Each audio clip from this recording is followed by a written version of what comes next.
Thank you. Hello, how is everyone? Deathly silence. Okay, the carbs have kicked in, everyone's already fallen asleep. How are we all? Are we well?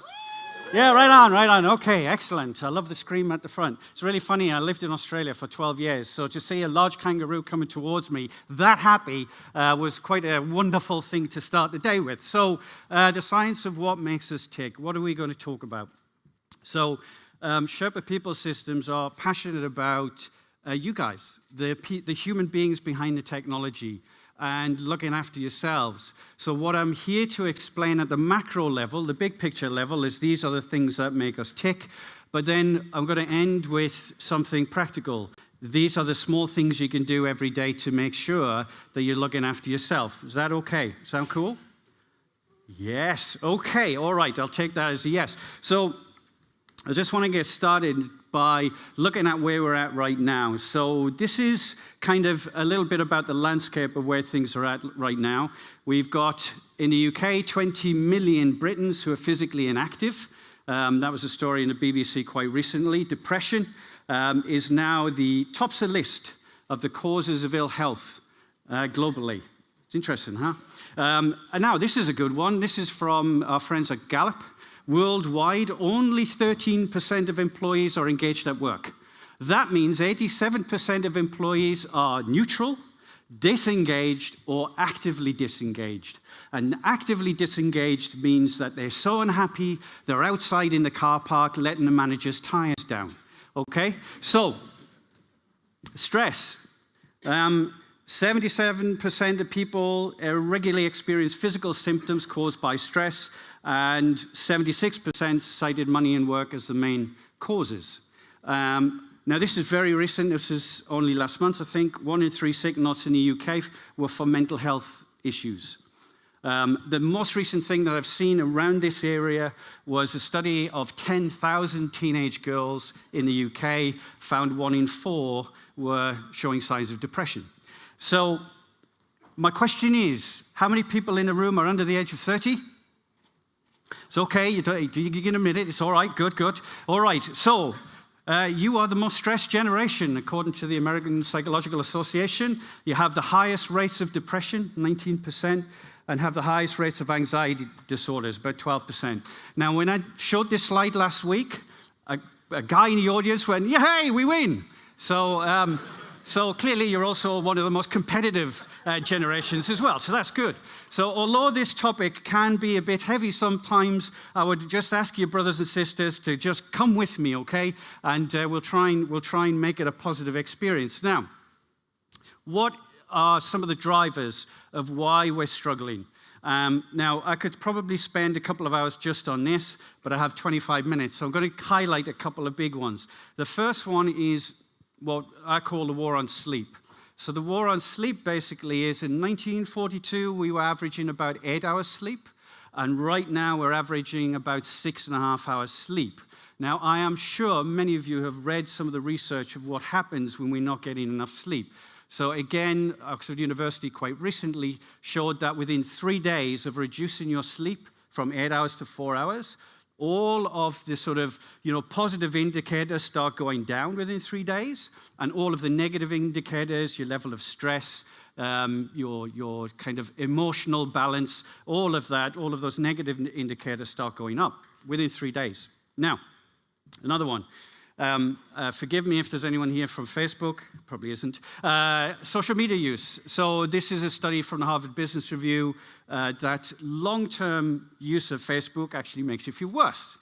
Now, we do know in the world of psychology that social comparison makes you feel worse. So you pull up at the traffic lights in your brand new BMW, and then somebody pulls up beside you in a brand new convertible Aston Martin, and you go, oh, flip. All words to that effect. That's social comparison in a nutshell. It doesn't make you feel good.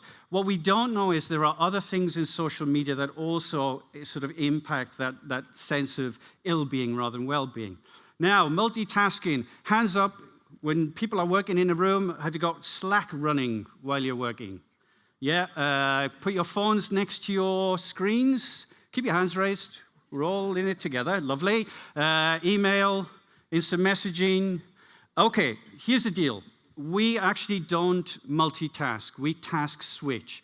And what that does is it means that our brains end up using more brain power than required for the job at hand. We also, because our brains are constantly switching tasks, we actually start producing stress hormones in the brain. Okay? Now, last two. Open plan office. Who works in an open plan office? Good, everyone's raising their hands more vigorously now, okay? Open plan office, we are not saying it's all bad, but what we are, because there is a social aspect of work that's incredibly important, but what we do know is that distraction is a problem in open plan offices. Would you agree, brothers and sisters? Yeah, right on. Okay, now, we know now, because of a lady called Gloria Mark, that it takes on average 23 minutes and 15 seconds to get back to the job that you were doing before you were distracted.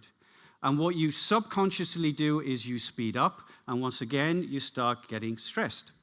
Now, cortisol. Who recognizes these symptoms? Bosses who fight with each other. Not a single person. Okay, you live in a perfect work environment. Okay, how about this? Politicking amongst senior members of staff. Yeah, good. Just not this time, all right?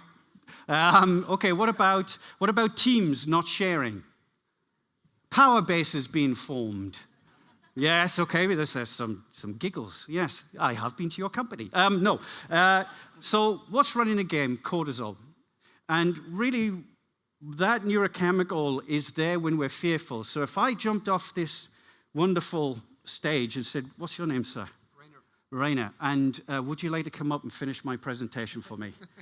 No, okay. So immediately, as soon as I started coming down to Rainer, cortisol starts rushing through his body. He's on alert, right? What the hell is this man going to do to me? Now, if I'd made Rainer stand up here, adrenaline would have flooded his system. These are natural, normal responses to fear. The problem that we have in many organizations is people don't feel comfortable. They feel fearful regularly, and so cortisol is running the game. And when cortisol runs the game, then this other chemical called oxytocin, which is responsible for caring and sharing, that disappears, okay? Now, Rainer, if I said to him, could you be really creative right now? When I jump down in front of him, it's virtually impossible. All he can see is run away, or I'm going to punch you. One of the two, right? Above and beyond that, nothing else. Now, okay, I want to ask a really important question, and I'd appreciate 100% honesty. How many people in this room know of somebody close to them, by which I mean a friend, a colleague, or a family member who has struggled with stress, or burnout, or anxiety, or depression? Please raise your hands. Now, keep your hands raised, and I want you to look around the room. Everybody look around the room. Okay? Now, I do this every time I talk, and every time I talk, nearly 99% of the room raise their hands. Now, the good thing is that means we're okay talking about it. Yes? You would agree? Yes, Al. Okay, so I want to just run a quick test by you to see if you recognize any of these symptoms, signs. So I'll go through the psychological signs quickly. Becoming emotionally remote or removing oneself from others. I don't want you to raise your hand. Just do a mental tick if any of these resonate. Endless rumination or forgetfulness or procrastination. Loss of judgment or confidence. Loss of interest or pleasure. Angry outbursts, or you're easily irritated and increasingly cynical. Or finally, you're more emotional, so you can't stop crying at certain movies. Now, I need to caveat that one because we all have a movie. Now, for me, it was Dumbo. It still is. And that bit where Dumbo's mum is locked up and her trunk comes out of the door, in the cage, and she's, just waggling Dumbo backwards and forwards, and the music, and I cry every time. That's not what I'm talking about. I'm talking about getting emotional on just really random things. Yeah? Okay. Now, physical signs, skin rashes or depleted immune system. So you can't shake off a cold. It's been hanging around for weeks. Yawning too much, or you've become sort of conscious of your breathing. Feeling tired all of the time, or poor concentration. Tension in the solar plexus. So you feel tight, and muscle tightness generally. Poor sleep or insomnia, need a couple of glasses of wine to get yourself to sleep. Already people are sniggering. Now, Has anybody got any idea what these are signs of? Shout out loudly if you can. Burnout. Who said burnout? Right, you get 10 gold stars and 3 bags of cheesy Wotsits. Brilliant. They are some of the sort of early signs of burnout. And although I can't say, look, if you've got 3 out of 10, you should, start making changes. If you've got 7 out of 10, you should really start looking at seeing a professional, blah, blah, blah. What I can tell you is, if any of these are showing up in your life, it is important that you make some changes, okay? It's really important. Now, some of it is not chronic. So you just need to make some adjustments. But I have talked in rooms where people have come up to me at the end and said, I had 8 out of 10.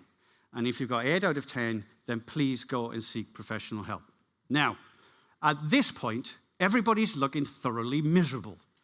Okay? So what I'm going to ask you to do is please stand up. I'm going to come across this room. Please stand up. Yes, you have to physically get up. Awesome. All right, I want you to turn to one person next to you.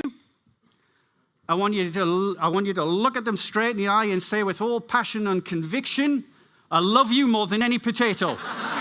I'm only joking. Now, some people's cortisol levels just shot up, and some people's love oxytocin levels shot up.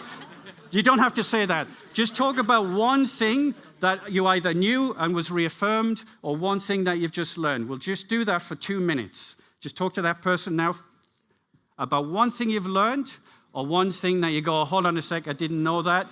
I think I need to make some changes.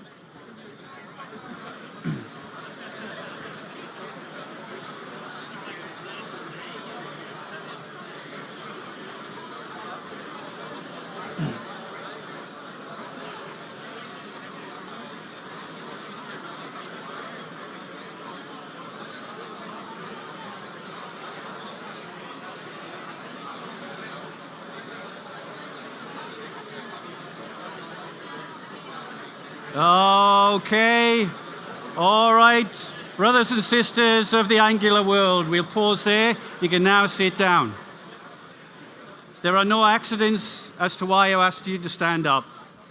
I am very conscious of the fact that this morning your brain's been working pretty hard. All of you have a very high cognitive load generally, and so what I'm just trying to do is get the blood moving around the system and get you to use a different part of your brain.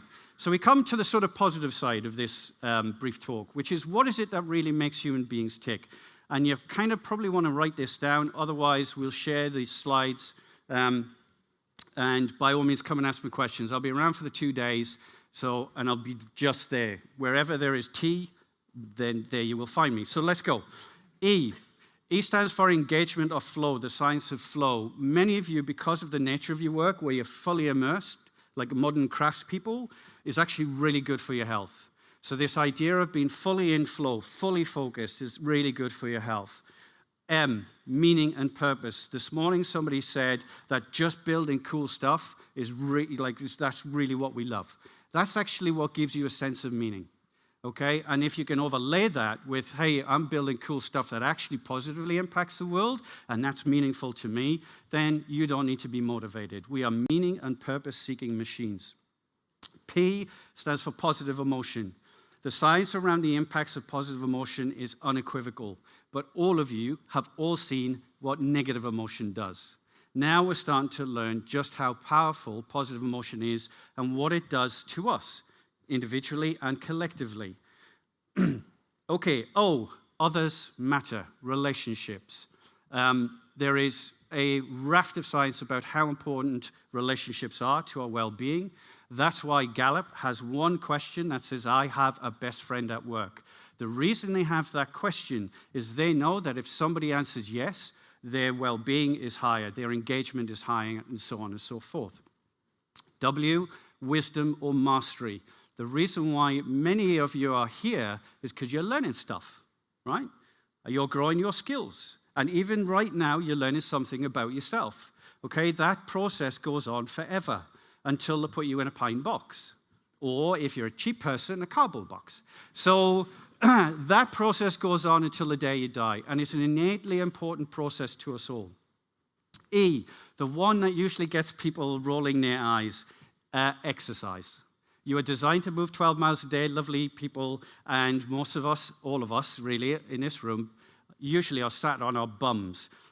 To give you an idea of how important this is, I strongly recommend a book called Spark by John Ratey. What we do know is when you do exercise, your brain produces a chemical called brain-derived neurotrophic factor, and that is the chemical that's responsible for neurogenesis, the creation of new brain cells. So movement is important not simply for your physical body, but for brain health. Resilience and grit. These are learned skills. How do you bounce back? How many people are under the pump a bit here? Like work is like pretty full on. Okay, it's normal, right? So it's about, I would say, at least half the audience. So this ability to cope is incredibly important. And the last one is safety. Simon Sinek is talking about this a lot at the minute, about the need for psychological safety. And we've seen what happens when you don't have psychological safety and the negative effects. So these are a couple of kind of resources I'd highly recommend. Marty Seligman's Flourish, Sparked by John Ratey, and a lovely one from John Kabat-Zinn, who's done years of research with meditators, called Full Catastrophe Living. So that's the sort of macro picture. This is what makes human beings flourish. And if you want to have a highly productive team, you kind of need to understand those big picture elements. But there is no point in actually trying to apply this unless you're doing it yourself. So I wanted to leave you with some really simple tactical things that you can do to improve your levels of well-being. The first one, 8 hours sleep. Okay? The science is unequivocal. Get some sleep. Have some decent hygiene around sleep. The second one is 4 hours of max highly productive time a day. That's all you really have. So you're using an awful lot of brain power naturally because of your work. And on average, we have about 4 hours of highly productive time per day. That comes from a book called Deep Work by Cal Newport. And if you are in that state of deep work, turn off your connected technology, ideally. All right? I'm very conscious that I don't live in a 100% world. I deal with human beings. It's an 85% world. All right? So just try your best. Or you could just have a break every 90 minutes. This break is about moving away from the work that you were doing and doing something completely different. All right? Play pool, juggle balls, read a novel. Just use a different part of your brain. And drink water, plenty of water. So this is from two guys called Jim Law and Tony Schwartz. No tech after 7 p.m. This always raises a couple of smiles. I have young children, so 7 p.m. is my cutoff. Otherwise, I don't get to kind of read them stories and that kind of thing. For some of you, it may be 8 p.m. or 9 p.m., but at least an hour before you go to bed. Blue screens, we now know, interfere with your ability to get to sleep and also the quality of your sleep. But not only that, life is short, right? And trust me, if you end up in a situation like me and my wife, where I'm sat on one end of the sofa and she's sat on the other, hi, how are you? I'm fine, thanks, right? You know, it's kind of insane. There's no real relationship there. So turning the technology off is important to your well-being. Mind-focused time. So I think Andy's running sessions at the minute about mindfulness. I can tell you at least over 100 different research papers that show the power of mind-focused time. That's what I call it. Call it mindfulness, you can call it meditation, they're different things, but it's about what I call, the passive sense of flow rather than active. You're not actively immersed in something, you're kind of mentally giving the brain a rest. John Kabat-Zinn said we should be called human doings, not human beings, because we never be, we always do. Yeah? All right. Physical movement, I don't care whether you dance, do karate, run, cycle, swim, it's powerful. It is one of the main elements that helped me get over burnout in between those two tech companies. All right? Physical movement started changing the chemical composition of my brain. Finally, this is a hard one, email sprints. So I do email twice a day, sometimes 3 times a day max. So 20 to 30 minutes email sprints. All right? And what that does is it stops getting you drawn into this other world of email crap, right? So that you can focus on the job at hand. It's having discipline around your day. Is this helpful? These are simple, tactical things, but there is good, rigorous science behind each of them. Is this helpful? Yeah, cool. All right, okay. So I'm going to finish with one little thing. If you know you need to change something, just make one change. All right? Now, the reason why the children are holding up 2 fingers is we know from change science, if you try and change more than 2 things at the same time, your chances of success go down the hill massively. So just do one change. Of those 7 things, what one do I need to introduce into my life so I can get some balance back? Okay? Really that simple. Now, the other reason why we're here is to ask you a question. You are our tribe, and we wanted to ask a simple research question. So last week we got a whole bunch of people who gave us a response to this and did it privately. So what we know is that most of us fall into some of these areas, okay? Stress, regularly overwhelmed, unable to sleep, feeling unfulfilled or stuck or trapped, poor family life or work-life balance, low energy, ill often, not feeling fit, constant distraction at work, busy mind or priorities pile up, wanting to be happier and love life and have a high mood level, wanting to feel safe in your job or secure financially, wishing you were able to cope or to be able to bounce back better. Sorry, that's missing it there. Or, I don't have any of these issues. I'm calm and happy and optimistic and life is fabulous. Now, the only way that Matt and I, so Matt is the other co-founder who's over in the corner there, could think of getting some data. So what we're in the process of doing is building tech that actually profoundly positively impacts people's behavioral change. And so the only way we could do this is for people just to text us. So last week, a whole bunch of people texted us, and shortly I will tell you which of these came out top. So if you can text us, you can do one of 2 ways. Just text us anonymously and say, number 9 is me, life is happy, I'm happy. Or number 1 is me. And you can text anonymously, and we don't do anything with your number. We just delete it. What we do get is a clear idea of what is the most pressing problem. Now, you can't text and add your name and say it's John and then come and talk to us afterwards. It's entirely up to you. Is that okay, guys? And so what we do with this research is it helps us understand what we need to build. And you guys are like, this is the perfect room for us because there's some really clever people in this room to help address the issue. Is that all right? We all good? Cool bananas. All right, so please just drop us a text and let us know. Now, I've deliberately gone through things fairly quickly. If anybody wants to talk to me or Matt, we will be here in the main kind of refreshment area. We'll be hanging around there, no problem. When it comes to looking after teams, it's impossible to do a great job unless you're practicing some of these things yourself. Does that make sense? Okay, all right. So I want to say thank you very much for allowing us to come and talk to you. You're an amazing group of people doing amazing things. We'd like to do our bit eventually with some of your wisdom to create technology that does a profound good. Look after yourselves. Make one change if you can, and then look after your team. All right, the old oxygen mask principle. So thanks a million for your time. God bless you all, and look forward to talking to you at the break. Thank you.